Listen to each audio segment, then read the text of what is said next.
Salve, salve! Bom dia, boa noite, boa tarde para você que está me assistindo. Feliz ano novo, né? Bom, hoje vamos para mais uma aula de biologia. A aula de hoje é direcionada para o primeiro ano do ensino médio, tá? Essa aula é uma aula que contém muito conteúdo, portanto ela será dividida em duas partes, tá? Eu vou gravar um tanto aqui, falar um pouco do que eu estou planejando, e a hora que eu achar que já deu muito tempo eu paro, e aí a segunda parte vai dar continuidade, tá? Por que que esse assunto é longo? Porque o assunto é bases químicas da vida, tá? Então nós vamos falar das substâncias químicas que estão presentes no nosso corpo, as substâncias químicas que a gente usa no nosso dia a dia, né? Que são nossos componentes e que são essenciais para a nossa vida, beleza?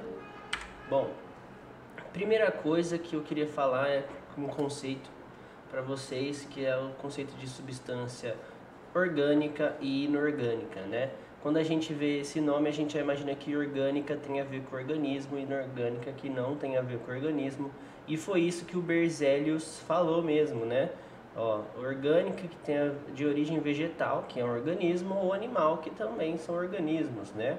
E inorgânica de origem mineral, tá? Só que mais pra frente o Frederick Wöhler, não sei como fala, ele propôs uma outra ideia disso, tá? Que nas substâncias inorgânicas elas não têm carbono, só algumas exceções, tá? Na verdade, a substância inorgânica ela tem carbono, só que esse carbono ele não forma uma cadeia, ele não tem muitas ligações. Enquanto na substância orgânica o carbono é o principal elemento e ele forma 4 ligações, tá? O carbono ele é uma molécula muito importante na química inorgânica. Vocês vão ver isso, que ele é a base de tudo que a gente estuda, as ligações de carbono, porque o carbono ele faz 4 ligações, tá? Então e a molécula dele tem átomo, digamos assim, tem o Czinho lá, Czinho, e tem um átomo em cada lado. O Czinho tem um em cima do lado, outro do outro do outro. Então vai ligar aqui, pode fazer uma cadeia aqui, outra cadeia aqui, outra cadeia aqui, outra cadeia aqui, e ele forma moléculas muito grandes, né? Beleza? Por isso aí o carbono é o principal elemento constituinte. E também, né, existe a definição biológica do que é o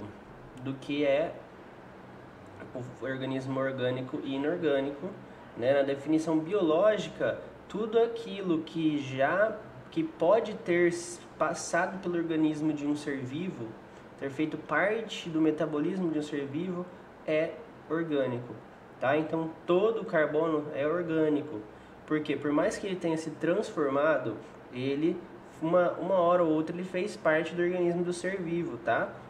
Por exemplo, as proteínas que estão aí no seu corpo, um belo dia elas poderiam ter sido de um dinossauro muito do mal, sabe?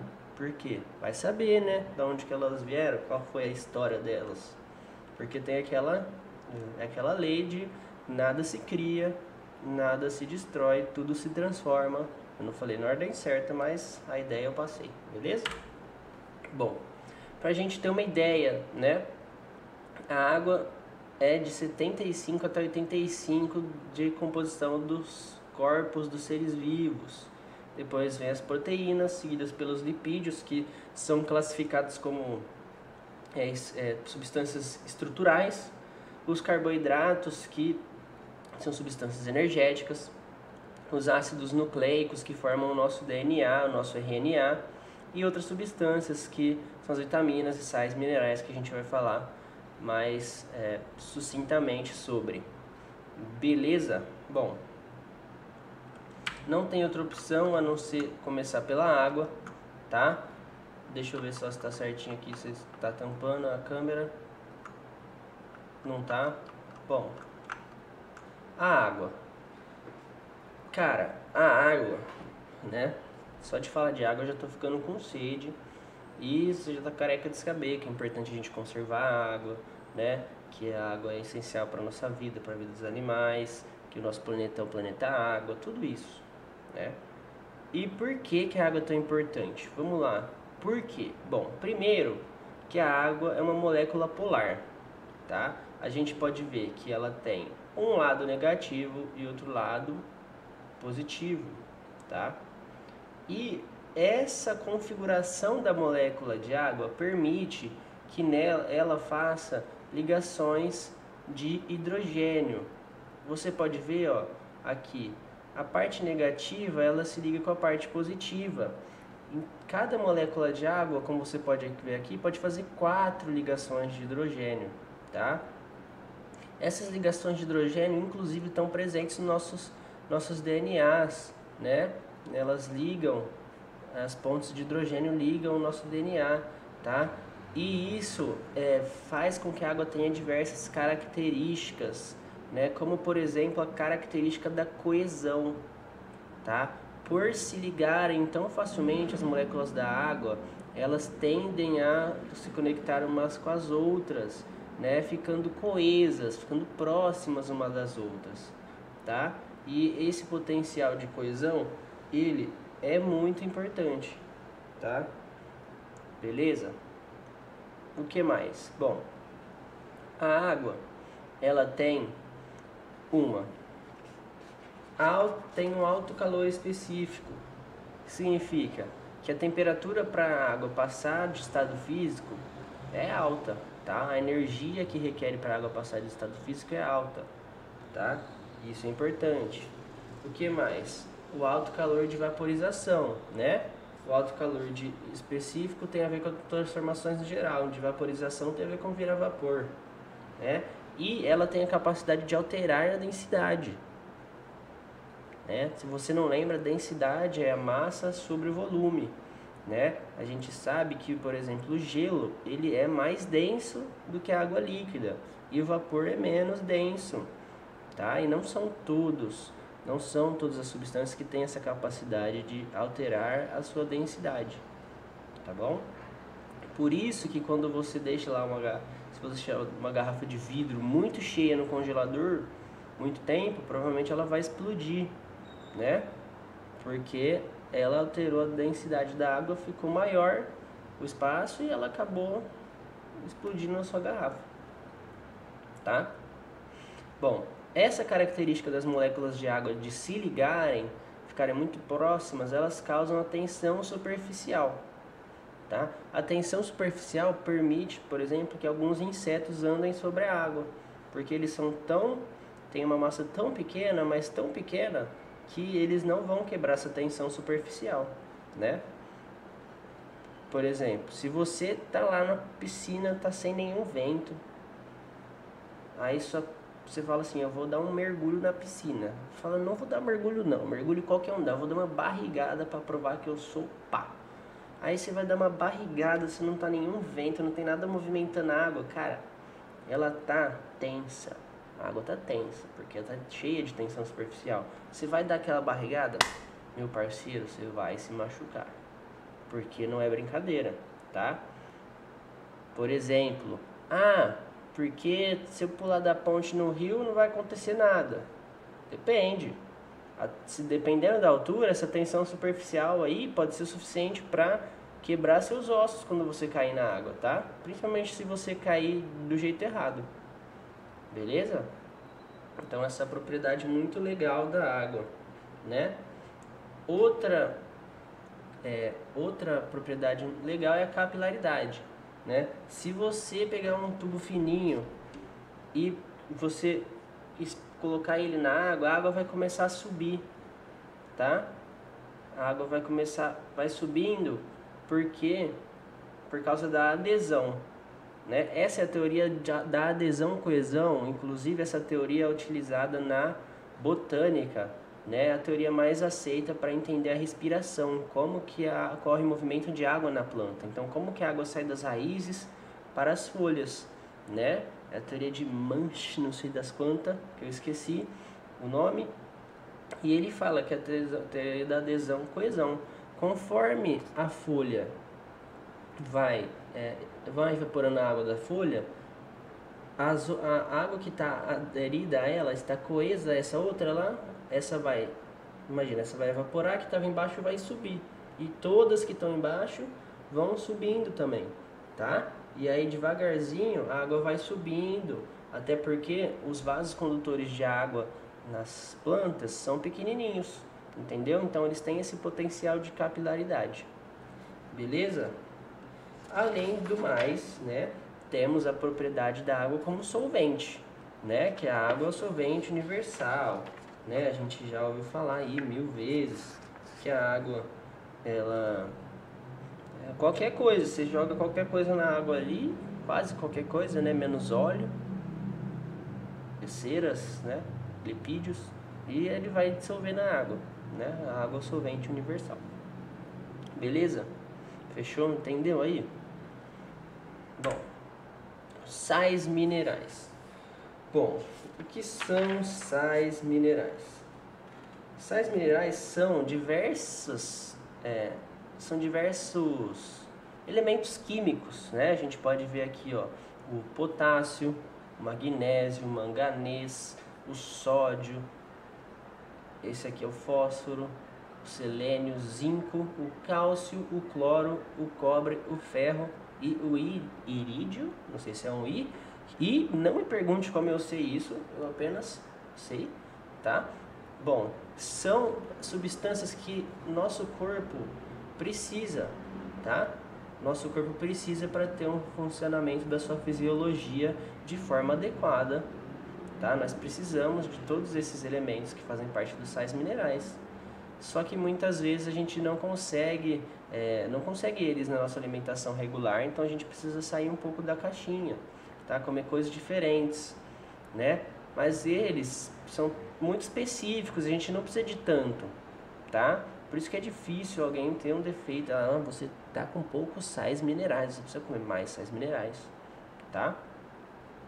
Inclusive, por exemplo, o Gatorade, o famoso Gatorade, as bebidas isotônicas, elas têm muitos sais minerais, tá? Porque quando a gente faz um exercício muito intenso, a gente soa muito, esses sais minerais podem se perder junto com a água que sai no nosso suor e a gente precisa ingerir eles rapidamente, tá?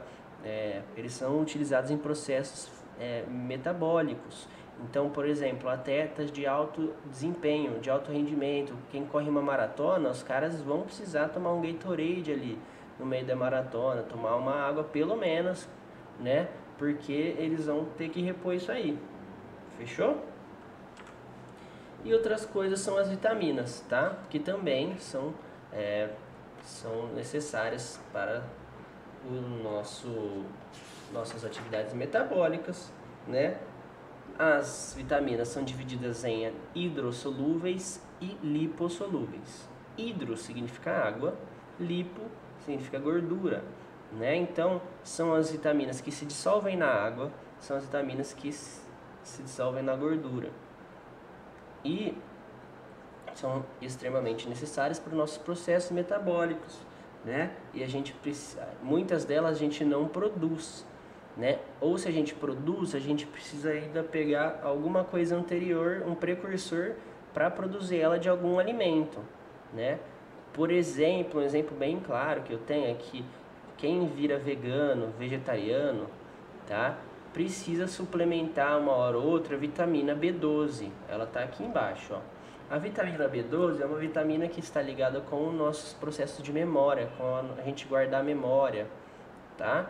E ela não está presente em nenhuma fonte vegetal.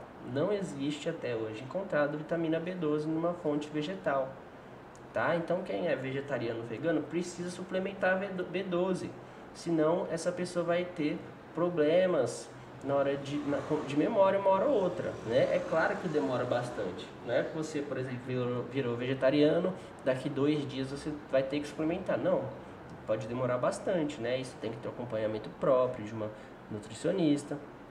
Só que é importante a gente saber que a gente precisa de todas essas vitaminas também para desempenhar nossos processos metabólicos de forma adequada, tá? Cada uma tem o seu papel diferente. Eu acho que não cabe a mim entrar no detalhe do que cada uma faz, cada vitamina faz o que, né? Porque isso aí se você precisar saber uma hora, você vai saber, você vai procurar saber, né? Eu confio que você tem essa capacidade, tá? Eu posso até deixar boas fontes para você procurar. no seu livro didático deve ter também, porque não é algo prioritário. Por exemplo, para gente que está no primeiro ano colegial, já está visando o vestibular, não é um conteúdo que cai muito no vestibular, então não preciso, tá, falar muito dele muito a fundo, belezinha? Fechou? Vamos ver o que tem de mais aqui. Bom, carboidratos. Eu acho que dá tempo ainda, eu vou falar de carboidratos e depois dos carboidratos eu fecho essa primeira parte da aula, tá? E aí na outra parte da aula nós falamos do restante, beleza? Bom, carboidratos. Carboidratos, eles são, né? Deixa eu fechar minha janela aqui, tá um som lá de fora. Carboidratos são necessários para nossa energia, tá? É a nossa principal fonte energética, a fonte energética mais rápida, né? E os carboidratos, eles vêm, principalmente, eles são introduzidos na cadeia alimentar através das plantas, né? A fotossíntese vai gerar, né, glicose, água, energia. A glicose é um carboidrato básico, tá? Depois, nos processos metabólicos da planta, ela pode se transformar em frutose, tá? A galactose que está presente no leite, são diferentes tipos de carboidrato, assim como a ribose, tá? Que é a estrutura do RNA. Então, olha só, o carboidrato ele é muito importante para de nossa energia, mas ó, ele também está presente no nosso RNA, e o RNA ele é ele que faz assim, ele que sem o RNA você não duplica seu DNA, meu parceiro. Tá entendendo? Sem o RNA não tem duplicação de DNA. Então você precisa disso aí. Fechou? Esses são os monossacarídeos, tá? Os monossacarídeos, digamos que são as unidades básicas dos carboidratos, que temos então a frutose, a glicose e a galactose, tá? A fusão de dois monossacarídeos através de uma ligação glicosídica forma disacarídeos, tá? Deixa eu ver se eu coloquei. Aí eu coloquei uma lista dos principais disacarídeos. É a sacarose, né, presente na cana de açúcar, né? Você vai tomar aquele caldo de cana, você tá tomando um monte de sacarose, tá? Docinho, com limão, então fica chique, tá? A lactose, que é do leite, e a maltose, tá? Ó, uma coisa que eu já vi em vestibular foi, por exemplo, perguntar qual era o componente aqui, ó, que mistura. É só você lembrar que todos têm glicose, um é misturado com frutose, outro com galactose e outro com duas glicoses, tá? Beleza? Bom, vale lembrar também da aula que eu postei uma aula para o segundo ano sobre o sistema digestório, né? E a digestão do carboidrato, ela começa na boca já, né? Esses carboidratos menores, quando a gente ingere ele, a digestão começa na boca já, pela amilase salivar, tá? E eles são essenciais para a gente ter energia no nosso corpo, são a nossa principal fonte energética. Além disso, tem os polissacarídeos, tá? Que são a junção de várias cadeias muito grandes de outros sacarídeos. Por exemplo, a celulose, que está presente na planta. Aqui, tá vendo esse livro aqui? Aqui, celulose foi usada para fazer isso aqui, né? A gente, por exemplo, não digere celulose, né?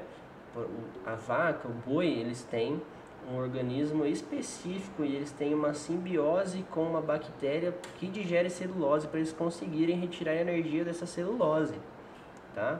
Ela pode ser usada como fonte energética? Até pode, mas precisa de muita adaptação. Na maioria das vezes ela é estrutural, tá? Ela faz parte da forma de alguma coisa, como a celulose faz parte da forma das árvores, né?